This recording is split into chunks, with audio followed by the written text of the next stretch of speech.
कहते हैं इंसान के घर जब विनाश आती है तो उसी के घर में कला भी होना शुरू हो जाता है और कला के बीच पूरा परिवार भी बिखर जाता है। लेकिन जो हश्र होता है उस हश्र को ना कोई समझ पाता ना कोई सोच पाता है। आज के घटना में सेम ऐसा हुआ जिस वजह से एक महिला की बेरहमी तरीके से हत्या कर दी जाती है। और लेकिन जब लोगों के सामने सच्चाई निकल के आता है तो इसे सुनने के बाद तो हर कोई हैरान और परेशान भी हो जाता है। आज की घटना में क्या था, आज की घटना में क्या हुआ, इस घटना की आप पूरी सच्चाई जानने के लिए इस वीडियो को आप लास्ट तक ज़रूर देखिएगा। नमस्कार दोस्तों, मैं प्रदीप कुमार आपको इस टेढ़ीबाज चैनल पर मैं स्वागत करता हूं। दोस्तों आज की यह जो सच्ची घटना है, यह घटना है गुजरात प्रदेश और ठीक उसी का जाना माना शहर पड़ता है सूरत और ठीक उसी का एक थाना लगता है कमरेज थाना। मैं बात कर रहा हूं 1 जनवरी 2018 का। पूरे भारत में नए साल की तैयारी चल रही होती है। पूरा भारत जश्न में डूबा हुआ था। तब भी दोपहर को लगभग वही 2 बजे का टाइम होता है। उसी बीच वहाँ के जो होता है कमरेज थाने में 2 व्यक्ति पहुँचते हैं। एक औरत होती है और एक आदमी होती है। काफ़ी हाँफते डाँपते रहते हैं और उन्हीं सामने PI किरण सिंह चुड़समा होते हैं। और जैसे उन दोनों को लोगों को देखते उनके चेहरे पर काफ़ी जो होता है बेरहमी सी छाई हुई है। उनको अंदर बुलाया जाता है, पूछा जाता है क्या बात है बताइए। अब वह जो होते हैं आदमी अपना नाम लेते हुए बताने लग जाता है कि साहब हमारा नाम है संदीप सिंह और हमारी यह पत्नी है निकिता, जो हम इसी पंजाब के ही भटिंडा के रहने वाले हैं। लेकिन 27 दिसंबर 2017 का दिन होता है। तो उसी दिन जो होते हम अपने साहब प्रीतेश और साथ में उनकी जो पत्नी होती है ज्योति के साथ जो होता है मुंबई गए हुए थे। लेकिन उनकी यहीं पर जो होता है इसी टिम्बा में ही उनका केले का खेती है। केले की खेती देखने के लिए जो होता हम लोग जो होते हैं 31 दिसंबर को ही रात में आ गए थे, लेकिन दिन में अपना इसी खेत में आए थे। जैसे ही खेत की तरफ हम लोग जाने लगते हैं उसी गाड़ी में बैठकर चारों, तो हमें जो होता है हमें और हमारी पत्नी को उसी रास्ते में उतार देते हैं। कहते हैं अभी हम गाड़ी मोड़ के टर्न लेकर आ रहे हैं। और गाड़ी लेकर जो होता है उसी समय प्रीतेश और साथ में उनकी पत्नी होती है ज्योति, दोनों चले जाते हैं। और जैसे हम लोग कुछ आवाज़ सुनते हैं काफ़ी चीखने का, और जाके देखते हैं कि वहाँ पर जो होती है ज्योति का धड़ और बॉडी होता है पूरी तरह से अलग हो गया होता है। काफ़ी सहम से जाते हैं। सामने के बाद हमें कुछ समझ में नहीं आता है साहब, तुरंत ही भाग के आपके पास आए हैं। अब जैसे इस चीज़ को किरण सिंह चुड़समा सुनते हैं तुरंत ही वह काफ़ी सहम से जाते हैं। सहमने के बाद अपनी टीम इकट्ठा करते हैं। इकट्ठा करने के बाद ले जाते हैं उसी केले की खेती की तरफ। अपनी जो होता है जिप्सी ले जाने लगते हैं। तो गांव के लोग देखने लग जाते हैं कि आखिर पुलिस की जिप्सी इस गांव में क्यों आ रही है। गांव के लोग उसी जिप्सी तरफ भागने शुरू कर देते हैं। और पुलिस जैसे ये जिप्सी भगाती है तो उसी समय जो होता है केले की खेती जब हलती है तो केले की खेती में भी किसान लोग काफ़ी लोग हल जाते हैं। काफ़ी लोगों का भीड़ जमावड़ा भी लग जाता है। लेकिन किरण सिंह जैसे ही देखते हैं तो काफ़ी वह दंग सा रह जाते हैं। वह कहने लगते हैं कि कितनी बेरहमी तरीके से इस महिला की हत्या की गई है। लोग भी वहाँ इकट्ठा होने लगते हैं। लोग भी कहने लगते हैं कि यह महिला तो लग रही किसी बड़े ख़ानदान की बेटी है या बहू होगी, क्योंकि हमारे आसपास इलाकों के लग नहीं रही होती। और पुलिस जो होती है उसी समय बॉडी का पंचनामा कर ही रही होती है। तभी आस के कुछ दूर पर एक तेज़धार हथियार पड़ा होता है। पुलिस टीम उसको कब्जे में लेती है। लेने के बाद जो होती है पुलिस उसी के सामने जो होता है कुछ लोगों से पूछना लग जाती है। लेकिन कोई लोग उस व्यक्ति के बारे में नहीं बता पाता। तभी उसी में से एक व्यक्ति होता है जो तुरंत इशारा कर देता है किसी गांव की तरफ भागता हुआ जा रहा था। किरण सिंह अपनी जिप्सी निकालते हैं। निकालने के बाद कुछ टीम के साथ उसी तरफ वह भी दौड़ना शुरू कर देते हैं। दौड़ने भी लगते हैं। और जैसे कुछ दूर पर चलते हैं तो वहाँ से एक आदमी जो होता है शर्ट पहना रहता है और साथ में जो होता है काला पैंट है, वह भागता जाता है। और जैसे जैसे जिप्सी भागती है तैसे तैसे वह भागता जाता है। पुलिस तुरंत ही अब पूरा विश्वास हो जाता है कि वह यही आदमी है।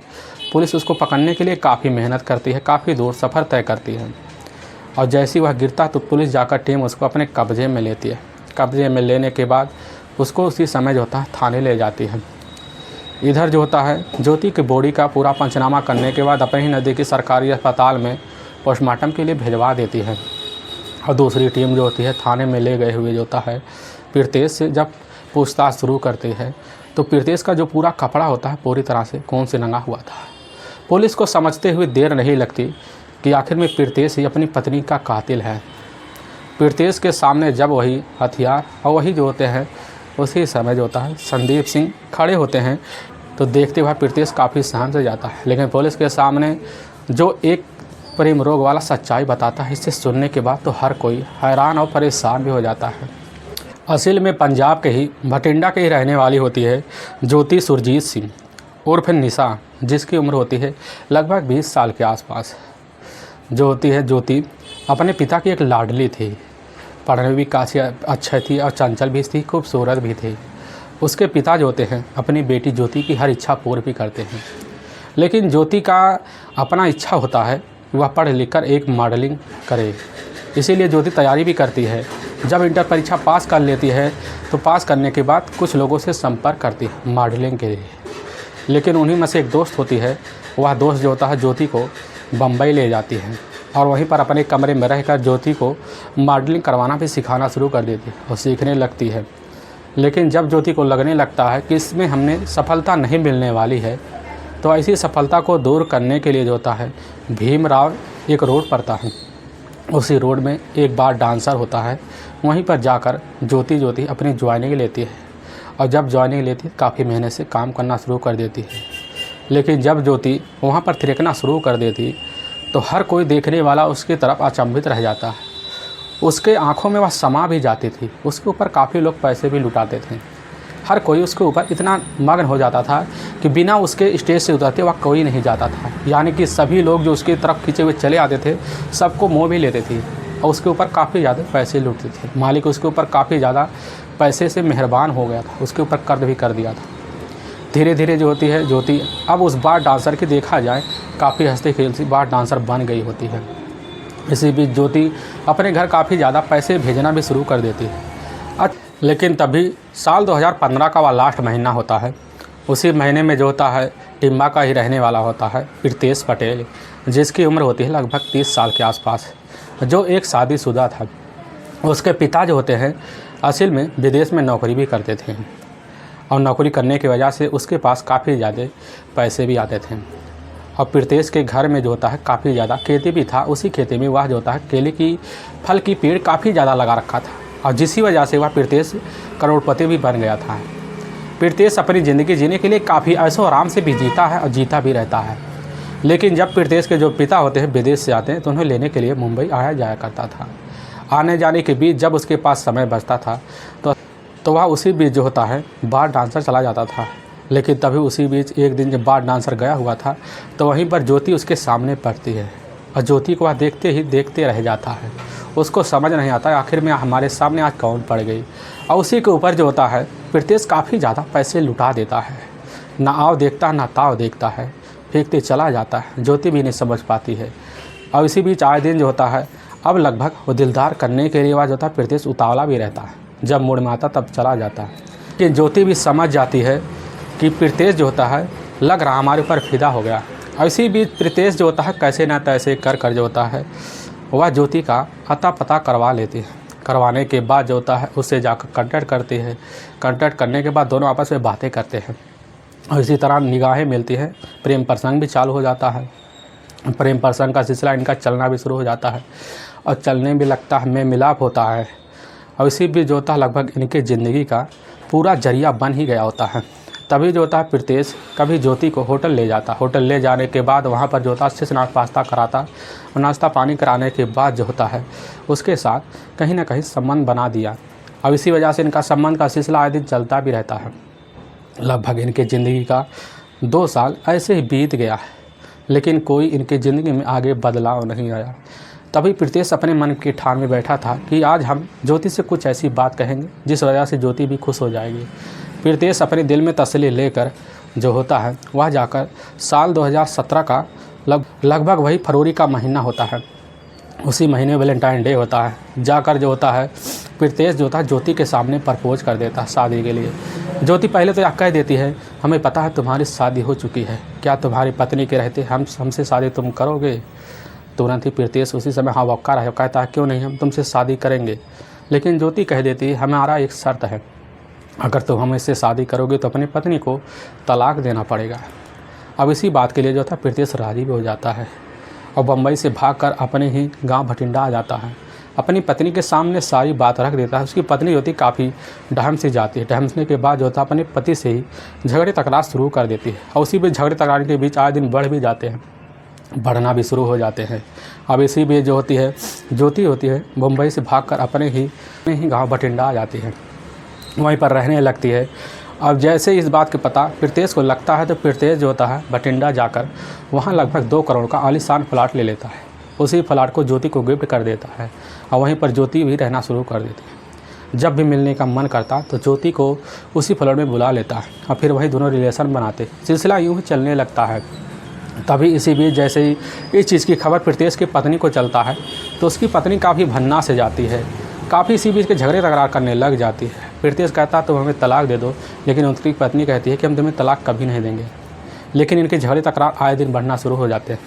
बढ़ने की वजह से एक दिन उनकी जो पत्नी होती है वह जो होती है अपना ससुराल छोड़कर मायके चली जाती है। तभी जो होता है अक्टूबर 2017 का महीना होता है। उसी महीने में जो होता है प्रीतेश अपनी पत्नी से तलाक ले लेता है। तलाक लेने के बाद तुरंत आकर जो होता शादी के लिए ज्योति को प्रपोज करता है। ज्योति कहती है ठीक है हम शादी के लिए तैयार हैं, लेकिन जब भी मिलने का मन करता मिलने के लिए वह जो होता है मुंबई भी चली जाती है और जाकर वहीं जो होता है प्रीतेश और ज्योति आपस में घूमते टहलते अपना ज़िंदगी आपस बिताने लगते हैं। लेकिन उसी बीच जो होता है ज्योति काम छोड़ चुकी होती है, क्योंकि वह ज़्यादा पैसे जो होता है प्रीतेश ज्योति के ऊपर खर्च करना शुरू कर देता है। वक्त बीतने लगता है और इसी बीच जब साथ रहते थे तो उसी बीच जो थी ज्योति अपने मोबाइल में काफ़ी ज़्यादा व्यस्त रहती है। जब प्रीतेश ज्योति को देखता तो काफ़ी भन्ना से जाता और सोचने लग जाता कि आखिर ज्योति किससे मोबाइल पर व्यस्त रहती है। एक दिन उसका मोबाइल पा जाता है, उसी मोबाइल में देखता है किसी जो होता है दिनेश गौतम के नाम का एक लड़का है, उसी से काफ़ी ज्योति गंदी चैटिंग है। और जैसे इस बात की जिक्र ज्योति से करता है तो ज्योति कहने लग जाती है हम करेंगे तो हमारी मर्जी है, अपनी ज़िंदगी जिएंगे ही। अब जो होता है प्रीतेश कहने लग जाता है या तो हमारी ज़िंदगी हो, तुम किसी के सामने किसी के लिए कुछ कर नहीं सकती हो। और ज्योति से इसी बीच के लेकर आए दिन झगड़े तकरार शुरू हो जाते हैं। अब जो होता है प्रीतेश को लगने लगता है कि ज्योति ने हमें काफ़ी बुरी तरह से धोखा दिया है, हम इसको सबक सिखाएंगे और इसी सबक के लिए काफ़ी इंतजार भी करता है। तभी जो होता है प्रीतेश का जन्मदिन आ जाता है। 27 दिसंबर 2017 का वह उसी महीना होता है। उसी दिन जो होता है मुंबई में जाकर ज्योति के साथ अच्छे से पार्टी करता है और साथ में उसका नौकर होता है संदीप से, उसकी पत्नी भी होती है। सब पार्टी करते हैं, काफ़ी अच्छे से 4 दिन पार्टी करते हैं। पार्टी करने के बाद जो होता है 31 दिसंबर 2017 को ही टिम्बा के लिए चारों रवाना हो जाते हैं। अपने घर आराम से आता है प्रीतेश, अपने घर आराम से रहता है। सुबह के टाइम जो होता है 1 जनवरी 2018 का दिन होता है। उसी दिन जो होता है तीनों से बोलता है क्यों ना चलें, आज हम तुम लोगों को अपना खेत दिखाएं। और उसी बहाने उनको तीनों को लेकर खेत के लिए निकल जाता है।